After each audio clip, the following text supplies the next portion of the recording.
kami dari kelompok 7 ingin mempresentasikan tugas makalah sejarah Indonesia tentang pemberontakan orang-orang Cina.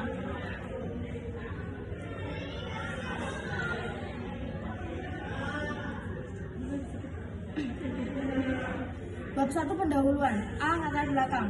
Latar belakang pembuatan makalah ini untuk memenuhi tugas dari Bu Afi. Selain itu, juga menambah wawasan tentang pemberontakan orang-orang Cina. Untuk pengangkatan tema ini, karena kami mendapatkan bagian untuk membahas pemberontakan orang-orang Cina di dalam tugas makalah ini. B.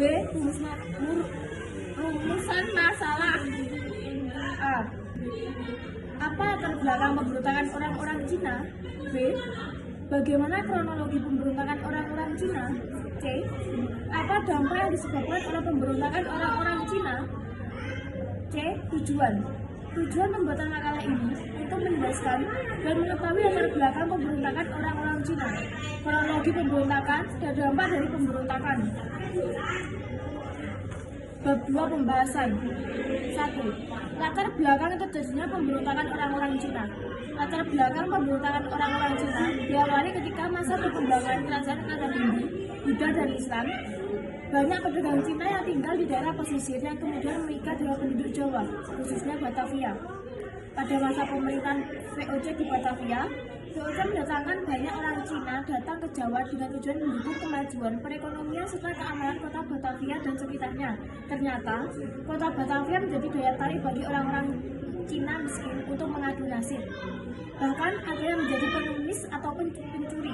Karena hal itu, mengganggu kenyamanan dan keamanan di kota Batavia. Akhirnya, VOC mengeluarkan kebijakan untuk membatasi imigran Cina.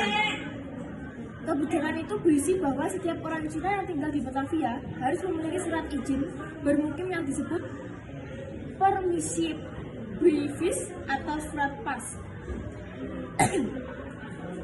Apabila tidak memiliki surat izin, maka akan ditangkap dan dibuang ke Ceylon atau Sri Lanka untuk dipenjarakan di kebun pala milik VOC atau akan dikembalikan ke Cina. Biaya untuk mendapatkan surat izin yang resmi Rp2 per orang, tetapi terjadi penyelewengan dengan membayar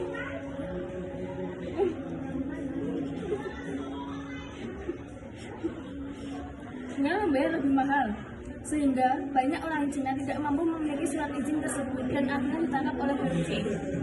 Saat situasi ekonomi di Batavia semakin buruk karena sulitnya pamor bisnis gula sebagai komoditas ekspor, VOC memperketat kebijakannya yang semakin menyusahkan semua pendatang dari Cina. Tetapi tidak sedikit dari mereka yang melarikan diri keluar kota dan kemudian membentuk gerombolan dengan tujuan mengacaukan VOC di Batavia. Menurut buku pembantaian massal 1740, Tragedi Berdarah Angke 2005, karya Wijaya Kusuma Gending, latar belakang perlawanan orang-orang Cina terhadap VOC yaitu 1. Adanya pembantaian yang dilakukan VOC terhadap orang-orang Cina di Batavia pada Oktober 1740 yang menewaskan lebih dari 10.000 orang. Yang kedua, kebijakan VOC yang melakukan tindakan kekerasan dan diskriminatif terhadap etnis Tionghoa di beberapa wilayah Nusantara. 2. Kronologi terjadinya pemberontakan orang-orang Cina. Pada Juli 1740, razia dilakukan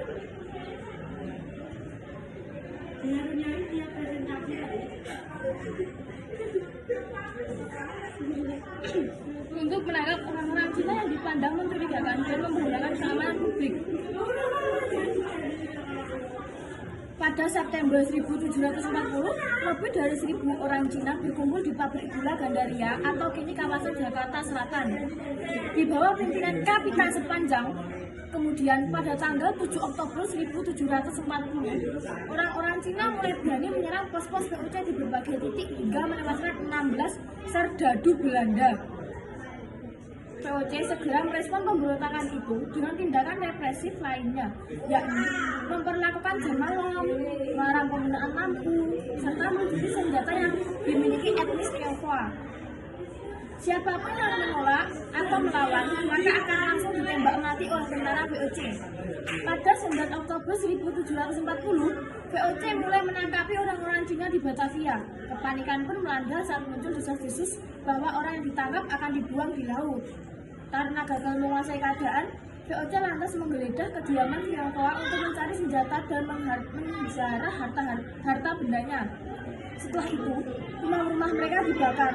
Saat itu juga, Adrian Falkenir, Gubernur Jenderal VOC, memerintahkan untuk membantai orang Tionghoa tanpa pandang bulu. Puncak pembantaian terjadi pada 10 Oktober 1740 saat Gubernur Jenderal Adrian Falkenir memerintahkan semua orang-orang Cina yang tersisa untuk diseret dari rumah-rumah atau bahkan rumah sakit untuk dibantai di lapangan depan Museum Fathahillah. Diperkirakan 7.000 sampai 10.000 orang menjadi korban ketika VOC melakukan sweeping terhadap orang Cina selama 2 hari tersebut. Mayat mereka kemudian dibuang ke kali besar. Maka kelanjutannya akan diceritakan oleh Almadia. Mendengar pembantaian massal oleh VOC di Batavia, sebanyak 3.000 orang-orang Cina menyerbu benteng Belanda di Tangerang pada tanggal 11 Oktober 1740. Pada saat bersamaan, sekitar 5.000 orang-orang Cina menyerbu pertahanan VOC di kawasan Jatinegara hingga banyak korban jiwa berjatuhan dari kedua belah pihak. Kapitan Sepanjang pun berusaha membalas dengan menyerbu Batavia, tetapi kalah persenjataan dan perlengkapan. Karena hal itu, kompeni mengirim pasukan di bawah komando Abraham Ross untuk mengejar pasukan orang-orang Cina. Kapitan Sepanjang pun akhirnya memilih untuk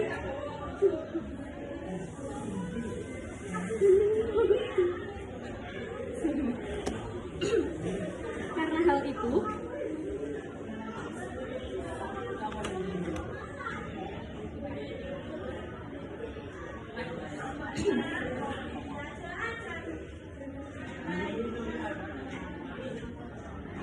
itu, kompeni mengirim pasukan di bawah komando Abraham Ross untuk mengejar pasukan orang-orang Cina.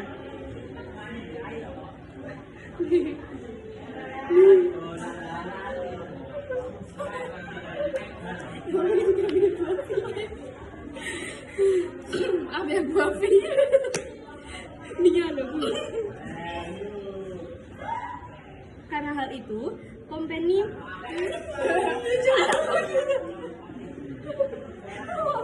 Aduh maju, bener gak ada apa-apa. Wes wop.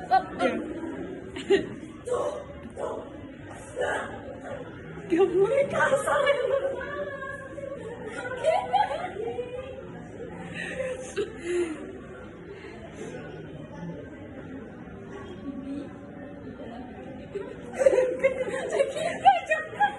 Kan dia maju bener. Ada mundur.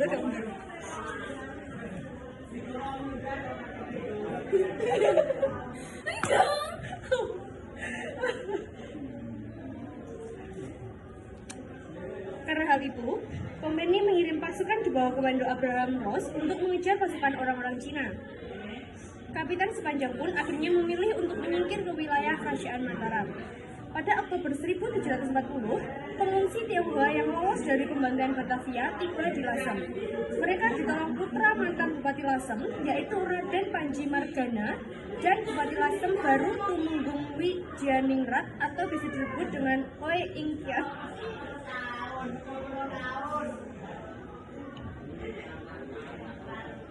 Hingga November 1740, pertempuran kecil masih terjadi di sejumlah wilayah. Sisa-sisa orang Cina yang masih hidup kemudian menyelamatkan diri ke Kampung Melayu, Pulau Gadung, Tanjung Priok, dan Sukapura untuk selanjutnya berkonsolidasi dengan pasukan pemberontak di daerah Bekasi dan Karawang. Pada awal Agustus 1741, dikarenakan desakan dari para pangeran, Pakubuwana II menangkap pemberontak Cina melawan VOC. Pakubuwana II meminta Pangeran Mangkubumi memimpin pasukan Mataram dan orang-orang Cina menghadang pasukan Cakraningrat di Tuban dan Lamongan.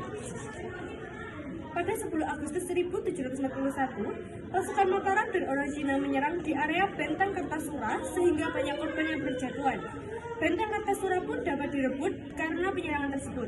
Pasukan orang Cina dan Mataram merampas 417 pucuk senapan dan 3 pucuk meriam kompeni. VOC segera meningkatkan kekuatan tentara dan persenjataan sehingga pemberontakan orang-orang Cina satu persatu dapat dipadamkan. Pada kondisi yang demikian, Pakubuwana II mulai bimbang dan akhirnya melakukan perundingan damai dengan VOC. Tetapi dengan keputusan tersebut, banyak orang di lingkungan keraton yang sakit hati dengan Pakubuwana II. Lanjut, yang ketiga ada dampak dari pemberontakan orang-orang Cina. Pemberontakan orang-orang Cina mengakibatkan produksi gula di Batavia menurun drastis. Sebab orang-orang Cina yang dulunya bekerja sebagai buruh di industri tersebut menjadi korban. Gubernur Jenderal Adrian Falkenir pada akhirnya diadili oleh Belanda setelah dilaporkan oleh Gustav Baron van Imhoff sebagai biang keributan pemberontakan orang-orang Cina. Selain itu, Falkenir juga dituduh melakukan serangkaian kesalahan yang membuat VOC mengalami kerugian. Kendati demikian, rezim kolonial Belanda tetap meneruskan semangat anti-Cina dengan memisahkan mereka dari masyarakat pribumi Jawa. Alhasil, lahirlah kebijakan kampung sentra etnis, di mana orang Cina diatur untuk tinggal di daerah tertentu, hingga muncul kampung pecinan dan kampung pojokan, Pokojan. Langkah ini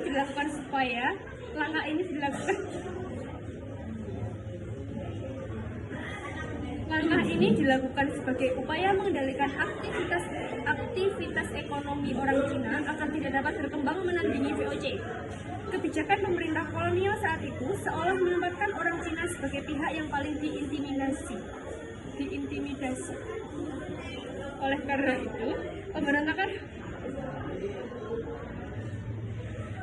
itu, pemberontakan orang-orang Cina dapat disebut sebagai akar kekerasan massal terhadap orang Cina yang pada akhirnya terus menjadi isu sensitif pada politik Indonesia hingga saat ini. Bab 3 penutup. A. Kesimpulan. Kami dapat menarik kesimpulan bahwa pemberontakan orang-orang Cina disebabkan oleh kebijakan untuk memiliki surat pas. Tetapi VOC menyelamatkan surat izin tersebut dengan membayar lebih mahal. Orang Cina yang tidak punya surat pas dibawa ke Sri Lanka untuk bekerja di gedung pawang milik VOC atau dipulangkan ke Cina. Oleh karena itu, orang-orang Cina membentuk gerombolan yang dipimpin oleh Kapitan Sepanjang untuk memberontak VOC. Pakubuwana II juga membantu untuk melawan VOC. Namun, setelah VOC meningkatkan kekuatan tentara dan persenjataan, Pakubuwana II melakukan perundingan damai dengan VOC. Dampak dari pemberontakan orang-orang Cina adalah orang etnis Tionghoa diatur untuk tinggal di daerah tertentu sehingga hal itu menjadi akar kekerasan massal terhadap orang-orang Cina. B. Saran. Semoga setelah membaca makalah ini kita semua diharapkan bisa mempunyai sifat jujur dan tidak menindas orang lain.